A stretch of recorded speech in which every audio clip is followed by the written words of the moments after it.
Dari HNNBLA 112. Kok kenapa sih BBL imut banget?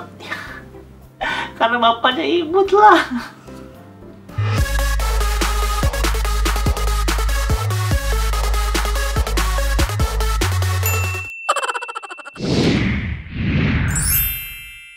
Hai fam, selamat datang di question and answer. Kalau teman-teman bagus ya, sabar ya sayang ya.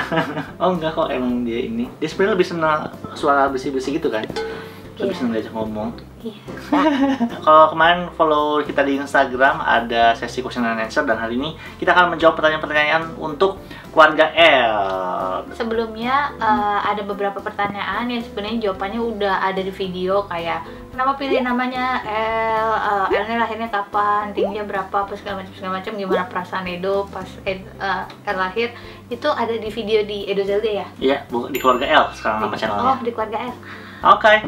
Mari yang pertama, pertanyaan dari Eni Agustin. Kak, saya mau nanya, hal yang terindah yang diberi Tuhan Yang Maha Kuasa dalam kehidupan Kak Edo dan istri, dan bagaimana cara Kak untuk selalu bersyukur?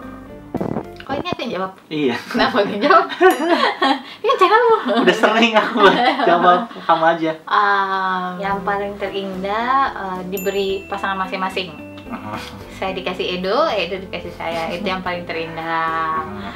Duanya baru dikasih, diberi berkat, diberi kepercayaan punya anak. Gitu. Sebenarnya hampir semua yang diberikan sama Tuhan kita pasti bersyukur selalu, dan kita sangat-sangat apa ya? Oh, ada pertanyaan bagaimana cara untuk selalu bersyukur. Bagaimana cara untuk selalu bersyukur itu ya disiplin diri aja. Jadi setiap dapat sesuatu paling utama harus terima kasih dulu sama Tuhan. Biasanya kan orang kebanyakan kalau dapat sesuatu biasanya suka excited, seneng, tapi lupa terima kasih. Atau dua, mikirin kekurangan dari berkatnya dulu. Misalnya dikasih duit 1 juta, ih kok cuma 1 juta sih, kan gak cukup, gue kan mau beli handphone, mau beli apa gitu. Nah, jadi paling pertama harus disiplin diri aja secara otomatis, biar nanti lama-lama secara otomatis setiap dapat sesuatu langsung terima kasih Tuhan. Gitu. Seperti itu. Selanjutnya dari Kristi Tan 091. Ko Edo kenapa nggak boleh kirim barang apartemen? Padahal aku ngefans banget sama Ko Edo. Oh ya, ini jadi banyak yang kemarin sempat mau kirim barang buat kita. Ini sebenarnya bukan hal yang baru, bukan sekarang baru nggak boleh, tapi memang dari dulu. Untuk Edo kita nggak pernah mau terima barang karena satu, takut ada salah paham dari orang yang ngirim. Biasanya karena orang yang ngirim pikirannya takutnya nanti disalahgunain jadi endorse, karena kita beberapa online shop yang mau kirim barang, jadi ujungnya kita merasa terbeban untuk promote gitu, untuk promosi. Padahal kalau gue sama Edo orangnya senangnya yang jujur aja.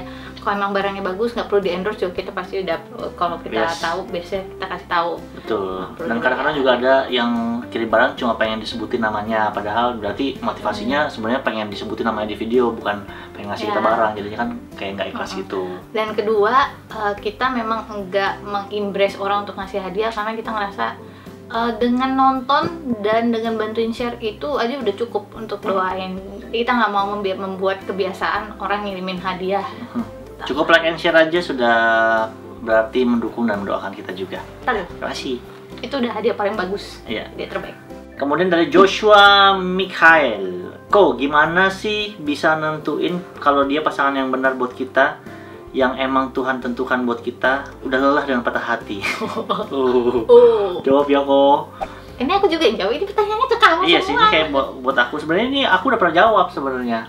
Gimana? Kasih tahu dong. Kalau aku udah pernah jawab di hampir di semua question and answer, ada playlistnya, malah di playlist tanya jawab itu pasti banyak pertanyaan seperti ini, dan gue dijawab berkali-kali. Kalau saya sih kan dari doa ya. Kalau gitu silakan nonton video-video lama kita, lumayan dapat views. Loh, kamu mau jawab jadi ya? Dapat views. Kalau kita belajar bahwa kalau pasangan kamu itu membawa kamu lebih dekat sama Tuhan, lebih membuat kamu lebih rajin ibadah, lebih rajin bekerja, berarti dia pasangan yang tepat untuk kamu. Selanjutnya dari Calvin 181204. Cilola, kenapa nggak bikin Instagram sama channel YouTube? Kalau saya itu nomor satunya adalah ini orang yang biasa-biasa banget, nggak punya kemampuan khusus, nggak punya kelebihan khusus. Maksudnya kayak nggak cantik enggak, bisa makeup enggak, bisa ini enggak. Beda sama Edo memang bisa bikin video lucu dan komedi. Pokoknya kalau gue tuh orang yang biasa-biasa aja, sama lah kayak kalian semua. Jadi kayaknya nggak penting aja gitu kalau buat channel YouTube dan Instagram yang mau follow siapa. Sehari-hari juga begini-begini aja. Itu nomor 1. Nomor 2 adalah nomor 2 adalah tayang.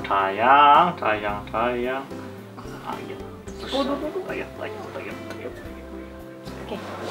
Nomor 2-nya adalah memang kalau gue orangnya nggak suka sesuatu yang heboh-heboh, nggak terlalu suka jadi maksudnya kalau punya Instagram atau YouTube yang mudah-mudahan nanti banyak yang follow, biasanya kan akan jadi seperti Edo. Nah, karena gue ngerasa role gue adalah nge-support.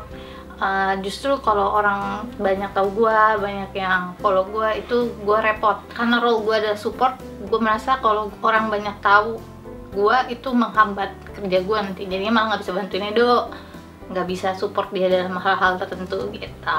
Jadi saya lebih baik tidak usah terkenal saja, banyak orang nggak tahu saya juga nggak apa-apa. Dan dia juga nggak suka masuk kamera sebenarnya. Iya. Dan nggak suka difoto. Terus juga kalau kalian suka nonton vlog di keluarga L kan, pasti dia ngumpet di belakang saya. Selanjutnya dari Dava ZZ. Mami L kadang malu nggak sih kalau lihat papi L di tengah jalan bertingkah konyol gitu? Oke, ini sebenarnya dilema saya dulu sebelum pacaran dan menikah sama Edo.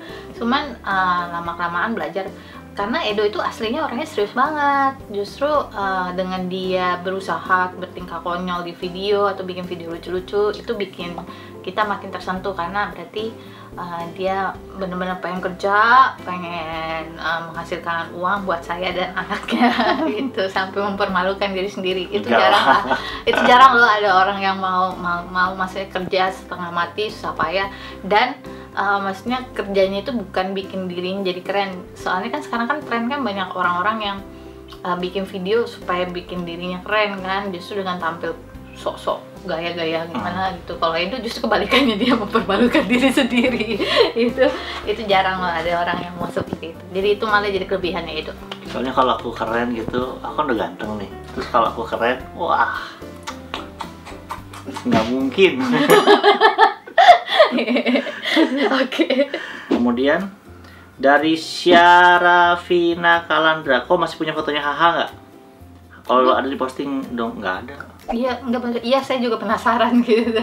Oh, si Haha. sama persis sama Hyuna, cuma gemuk banget dan warnanya babu. Oh, itu doang. Udah nggak sempat difoto kali, baru satu Iya, hari udah baru sakit. sehari udah sakit ya. Kemudian dari It's Andreanet, kok Edo sama Mami L pas anaknya udah gede mau dijadiin YouTubers cilik nggak? Oke, jadi ini kalau udah gede jadi YouTubers gede. Kalau waktu kecil jadi YouTubers cilik. Iya juga ya. Ini sih sebenarnya lumayan dilema kita berdua, karena kemarin sempat ngobrol-ngobrol sama tim branded yang tim dari luar negeri yang handle YouTube Fanfest. Dia anaknya cakep banget, 2 orang udah kayak gantengnya ampun-ampun. Tapi ternyata dia juga nggak mau jadiin anaknya terkenal, karena ngerasa kalau anak kecil itu justru kalau dia jadi terkenal biasanya akibatnya jadi jelek. Memang sih nggak semua jadi jelek. Ada beberapa artis cilik yang tetap sukses, tetap baik, tapi kayak 70%-nya itu pasti malah mengganggu hidupnya, mengganggu pribadinya. Jadi ini sebenarnya masih dilema sih, kita masih mikir-mikir gimana ya. Kita sih kayaknya sih kita aja kalau memang passionnya di sana ya kita arahkan dengan baik pastinya. Tapi kalau memang bukan passionnya di YouTube ya nggak apa-apa. Lagian gue rasa kalau pada saat El udah umur bisa udah bisa berkomunikasi, umur 5 tahun itu mungkin YouTube udah nggak ada kali ya. Iya, diganti jadi YouTube atau yang lainnya. Selanjutnya dari Lauren Kayla Army, gimana kesan pertama Kak Edo ketemu sama Kak Laura? Dan di mana tempat istimewa Kak Edo sama Kak Laura? Tempat istimewa kami adalah di rumah. Selanjutnya dari The Boy Cahyo, Cilola, apa yang paling Cilola sebelin dari Kak Edo? Banyak. Nggak sih, sebenarnya standar ibu-ibu rumah tangga yang disebelin ibu-ibu rumah tangga dari suaminya, yaitu ambil baju nggak tutup lemari. Terus kalau misalnya ngambil makanan, minum jus dikeluarin dari kulkas, nggak dihabisin, terus ditinggalin jusnya di mana gitu.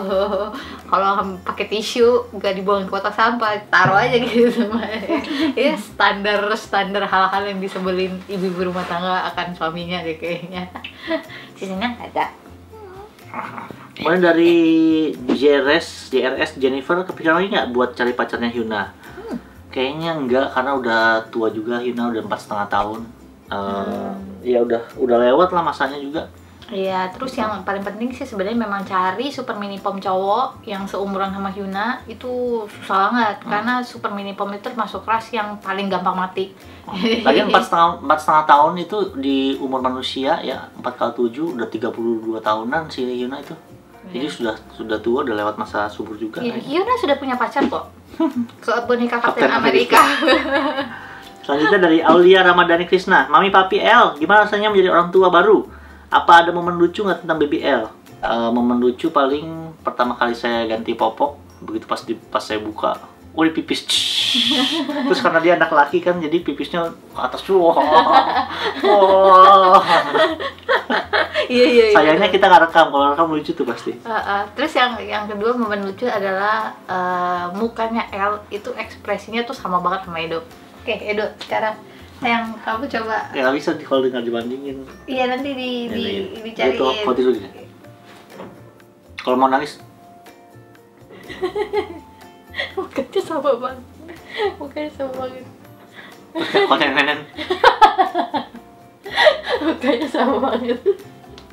Mukanya sama banget sama itu, beneran deh. Ekspresi mukanya tuh.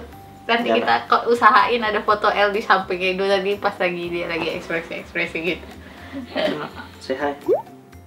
Bang Edo, kira-kira nanti abang punya rencana apa lagi ke depannya? Apa masih nge-YouTube juga? Aku sih nge-YouTube sih pasti. Selama kalian masih mau nonton, saya pasti akan bikin YouTube. Selama saya masih bisa menghibur, saya akan usahakan menghibur pasti.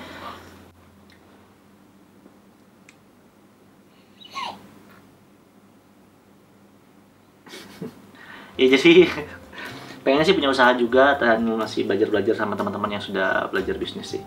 Oh, terus tadi ada pertanyaan yang kita belum jawab sebenarnya, perbedaan. Habis tuh? Belum.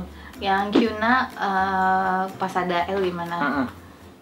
Jadi ini lucu sih, si Hyuna itu awalnya pas L pulang ke rumah dia jealous banget. Jadi ngambek sama gue sama Edo, sampai kalau gue panggil nggak mau nyaut. Dikasih pisang itu adalah makanan kesukaan Hyuna, nggak mau dimakan, dibiarin aja gitu. Pokoknya dia ngambek. Soalnya kayaknya siapa sih bawa ini anak. Masih panik. Terus kalau Baby L nangis, si Hyuna gonggong, padahal Hyuna kan diajarin nggak gonggong. Gitu, jadi masih panik banget waktu ketemu sama Baby L. Tapi abis itu jadi Edo punya rutinitas baru di pagi hari. Kalau pagi gue ngurusin L, Edo gendongin Hyuna. Bahkan sampai tidur sama Hyuna supaya si Hyuna nggak ngambek lagi. Dari Claudius Andika, Koedo pernah nggak sesekali marahin Hyuna? Yang menurut Koedo itu salah banget. Nggak sesekali sih, lumayan sering marahin Hyuna. Kalau Hyuna pup sembarangan atau pipis sembarangan itu pasti dimarahin, tapi marahin disiplin. Kemudian kalau pokoknya kalau dibandel ya pasti dimarahin. Tapi biasanya sih kita usahain abis marahin berapa menit kemudian kita sayang dengan maksud supaya dia ngerti kalau kita marah tuh bukan berarti kita nggak jadi benci sama dia, nggak sayang lagi sama dia, enggak gitu. Cuma pendisiplinan aja. Ada tekniknya juga untuk marahin Hyuna itu. Kemudian ada nggak sih kesulitan jadi orang tua baru, misalkan kayak belum bisa ganti popok atau kesusahan buat tidurin baby, atau bingung kalau nangis harus diapain, atau baby L-nya kenapa nangis ya gitu. Pastilah itu sih pasti. Tapi kebetulan puji Tuhan kita dari pas hamil udah di waktu itu, kalau aku sih belajar dari mamaku kalau namanya hamil, namanya mau punya anak itu harus belajarnya adalah dari buku atau dari dokter. Jangan terlalu banyak dengerin orang ngomong ini itu, yang penting dari buku aja. Jadi dari buku kita udah belajar kalau bayi nangis itu ada apa nih. Sebenarnya bayi nangis itu cuma ada 5. Pipis, pup, dinginan, mau sendawa, sama mau nyusu, udah itu doang. Jadi ya kalau pokoknya kalau nangis berarti masih dicek antara kalau seumuran kayak El sih kalau nangis biasanya kalau nggak pampers mau nyusu udah dua itu doang, jadi ya masih dicek. Kalau misalnya pampersnya bersih terus barusan nyusu masih nangis biasanya berarti mau sendawa atau nggak enak badan atau perutnya sakit gitu-gitu. Gitu sih. Apa? Ada apa? Dia ngomongin gue loh. Ngomongin gue. Itu kan tadi mukanya mirip banget sama Edo kayak gimana? Ngomongin gue, ha? Nggak cenang dia ngomongin, ha? Selanjutnya dari Fandi Karami. Kak, nanti kan anak kakak sekolah. Kalau ditanya gurunya papanya kerja apa? Jawabnya apa? Superhero. Pahlawan. Kebenaran. Mamanya pejuang ASI, papanya superhero. Oke deh, kalau begitu terima kasih teman-teman yang udah nanya. Mohon maaf nggak bisa menjawab pertanyaan semuanya, dan juga mohon maaf kalau kita lagi jarang balas komen. Mohon dimengerti ya teman-teman semuanya, fans semua. Nyalain notification-nya karena di keluarga L dan di channel ini akan lebih sering banget random jadwal tayangnya, karena ya kehidupanku sekarang lumayan sibuk bersama BBL ini. Ya udah, terima kasih, bye bye. Thank you for being you. XOXO.